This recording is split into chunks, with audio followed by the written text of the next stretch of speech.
At the current time of recording, Dokkan is celebrating its 11th anniversary with Daima SSJ 4 Adult Goku and Daima SSJ 3 Adult Vegeta finally in this game. However, at the current moment, I'm not going to be there, as I'm choosing to quit the game. And there's a main reasons as to why I'm choosing to quit Dokkan now and continue on with this process. I can go ahead and break it down for you, but I will say one thing right here. I don't take the fault of the game itself being the main reason why I quit.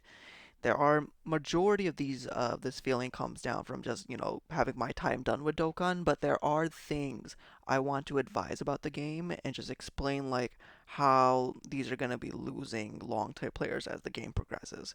There are majority of like bad things that this game does that I think it just could be improved upon, which is like simple little tweaks, fixes, and general fixes.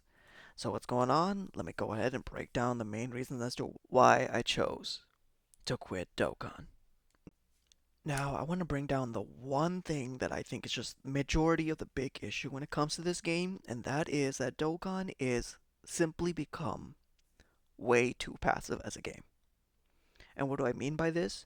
I think the biggest issue with this game is the fact that now it basically requires just doing strategic planning and phase, just pre-planning before the game starts or what the action that takes place.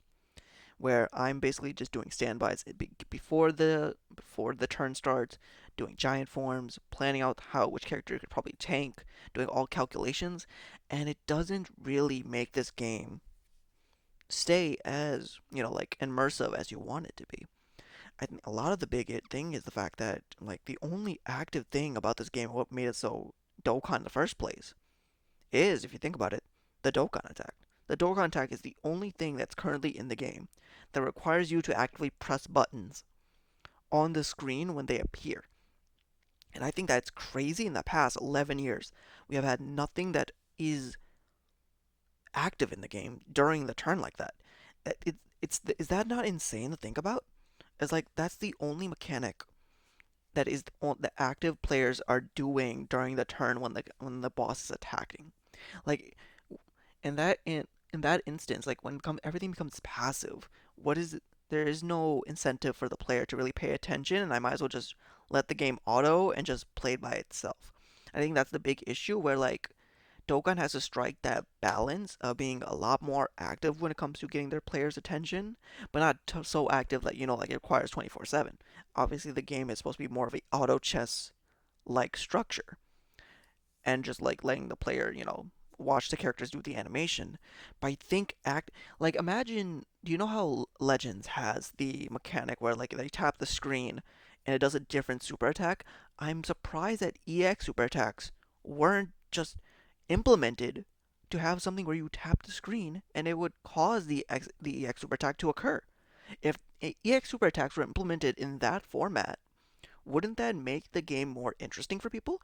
Because it would require having a little bit more of a challenge where they have to touch the screen and then being able to do so. Now, as I say that, I do see that it could be like accessibility issues where like people who may not, who may be like physically disabled or maybe have some other issues where they can't do that. But I think that's up to Dokkan to figure out how they would implement it so that way those people would be able to play the game still, because I don't think Dokkan really has a way or a method for playing this game, like for example colorblind or like any other format. So I'm hoping that this game would become some form of adapted in that format and helping people be able to experience the game in a lot more fun ways. After all, I want this game to be a bit more active in the way that we do stuff. Like, now that I'm thinking about this out loud, the last thing that was active was Patan Battle, which was gotten rid of because people didn't like getting dupes of characters, which is insane to think about that we don't have anything that's more on that Patan Battle level. I think the new mode that some of the people who went to Battle Expo were talking about is just still the same Dokkan, but like it's just passive with a little bit more characters. I don't know if it's going to be active. I'm hoping someone like, I don't know, maybe a bigger Dokkan head who maybe like watches this video or hears this video could explain more. But I generally don't think that there is anything in this game that has been active since Baton Battle and the Dokkan attack, which really, undermines kind of like the longevity of this game to me and like my own enjoyment.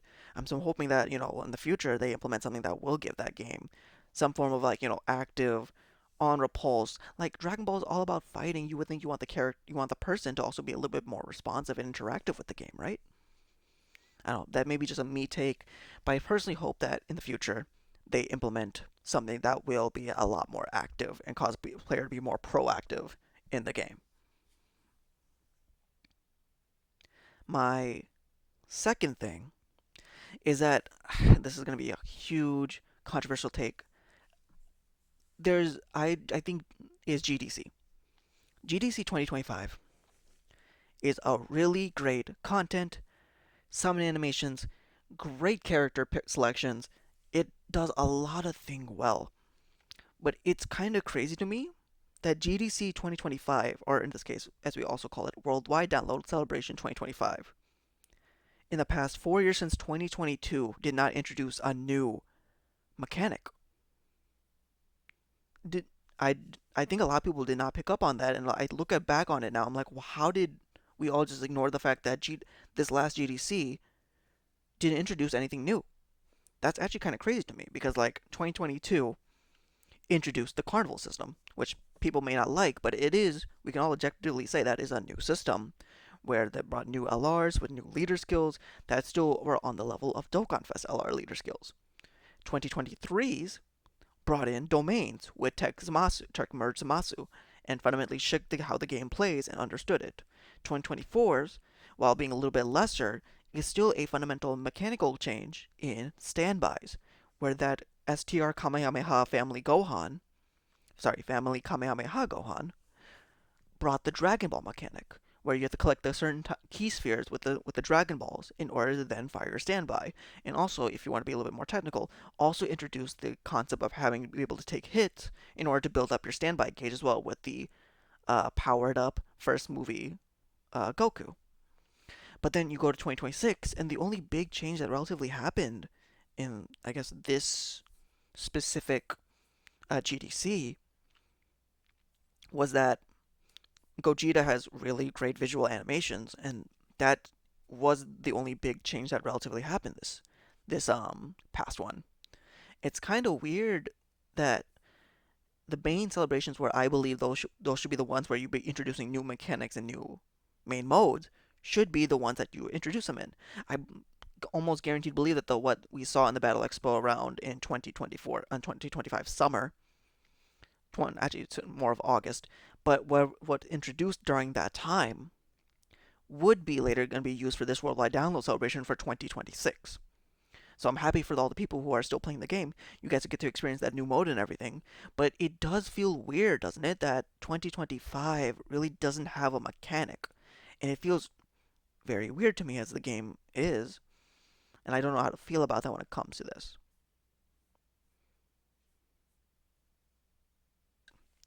I think Dokkan is a very weird in the fact that it is a very, I wouldn't say lonely experience, but it's more so it doesn't value cooperation as much as you think it would.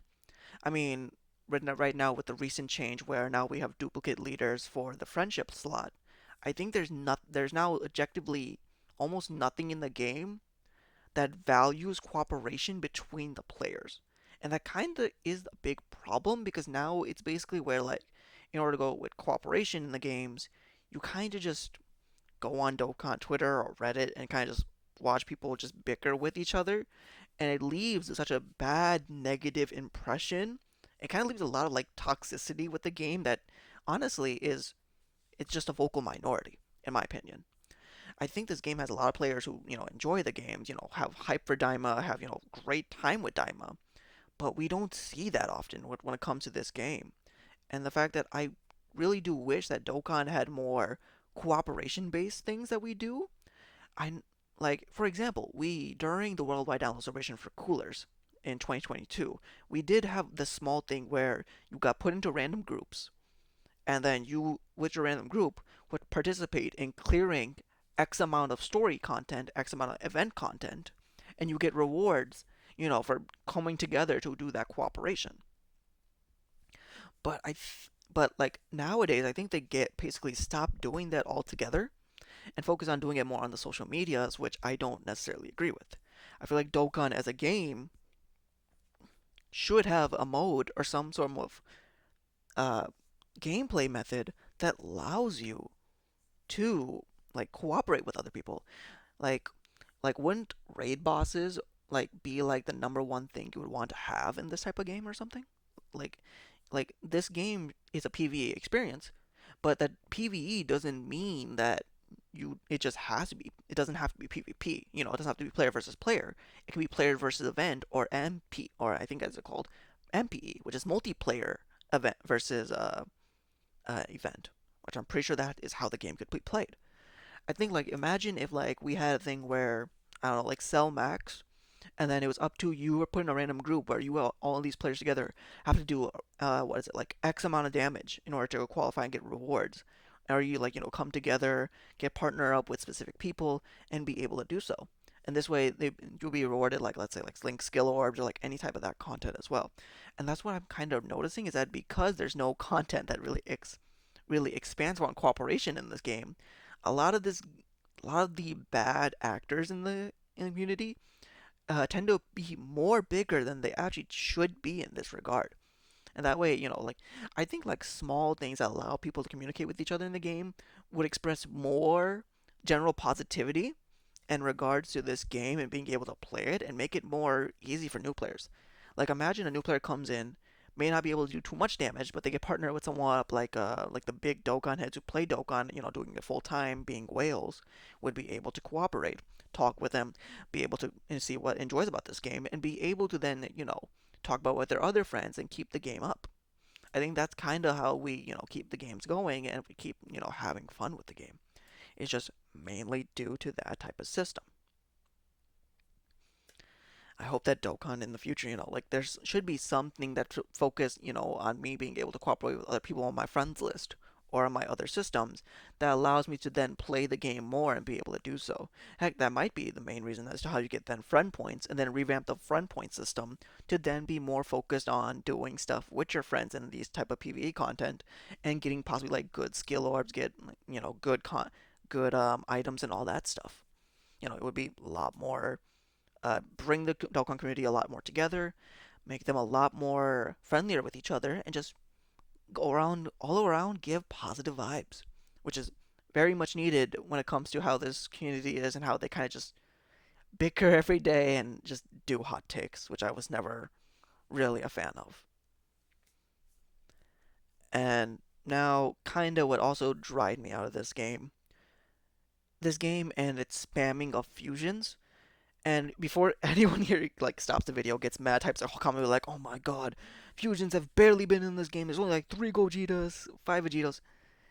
I think you need to understand the overall context of fusion spam to understand like why it's tiring for someone like me, who's been playing since the second anniversary, fully free to play experience, who gets tired of the fusions. And that's mainly due to the fact that you're kind of being forced to play the same teams over and over and over again.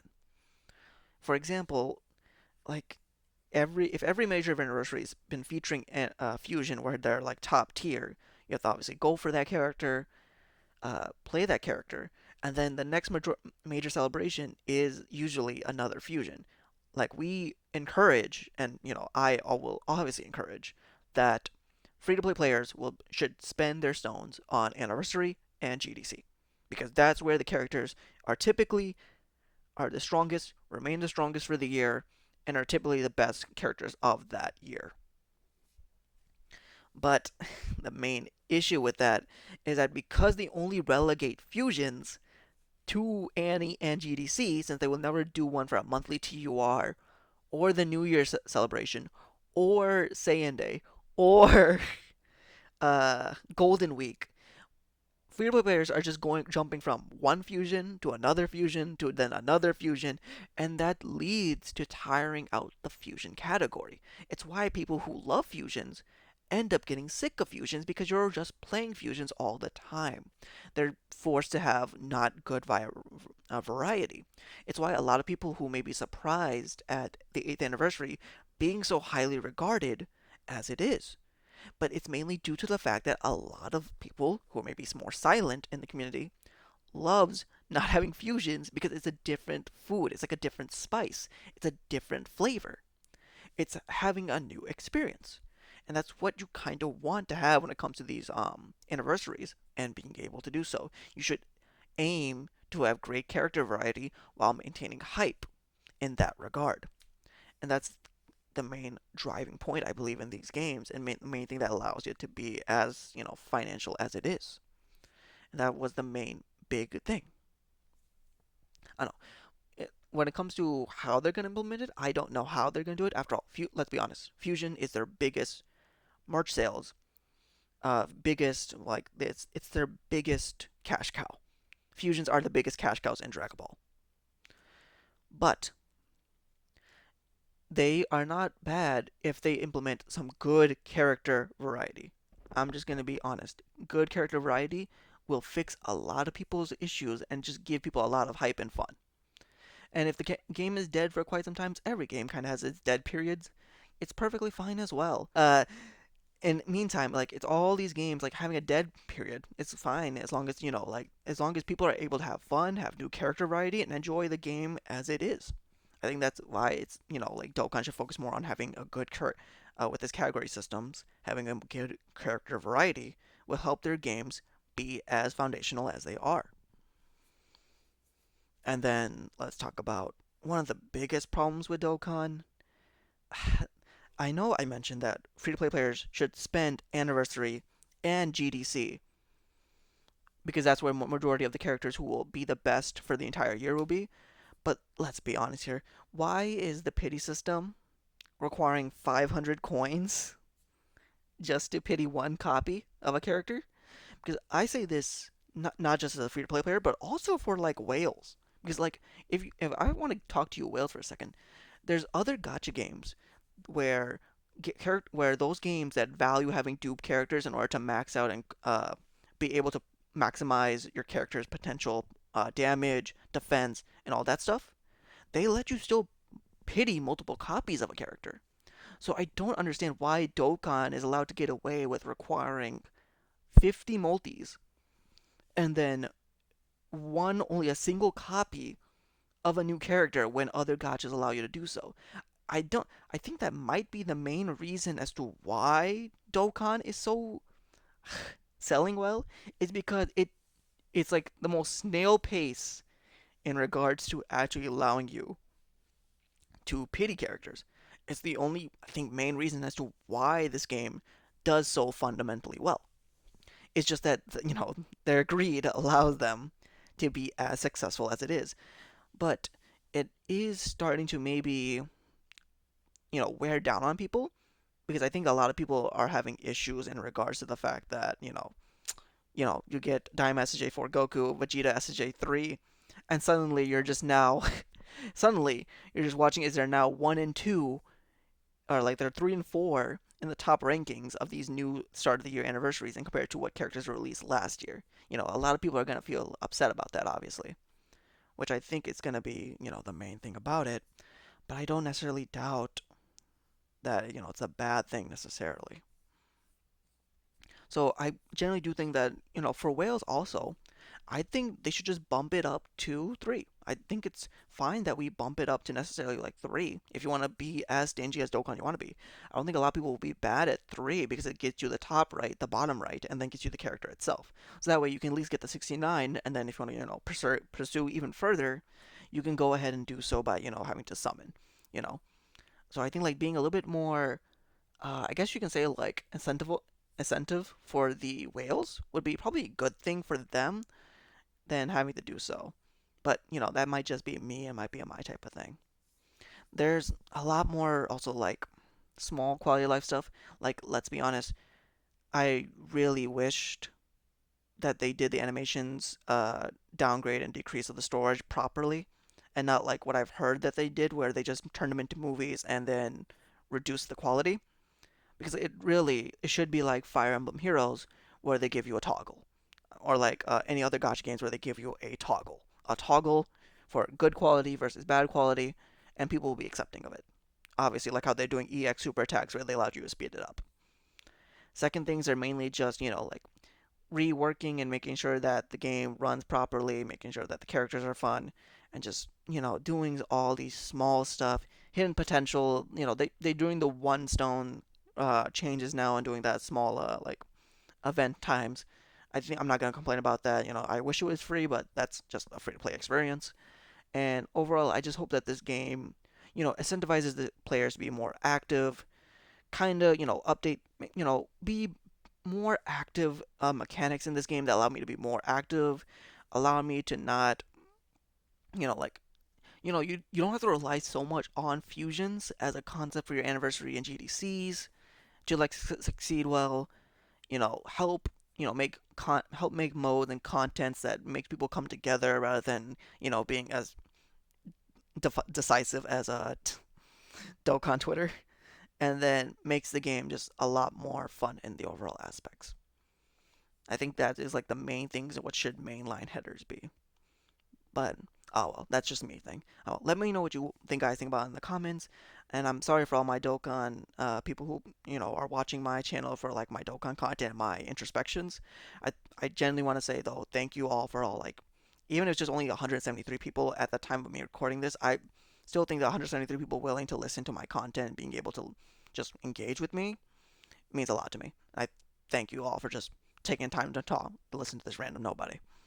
All right, I think I'm gonna be done with Dokkan for some time. I will be actually around the community. Funny enough, I will be around more so as a coder and more a developer, and just helping to create things that will help you guys actually probably be able to do some calculations, be able to like average out your stone summoning. Like I'm gonna be more so working on things that will help with just general more apps that'll help you guys be able to play the game more effectively than more so. But when it comes to me playing the game myself, I'm choosing to step down from it. All right. That's really all I wanted to say. And thank you all again. All right. Take care, y'all. Peace out.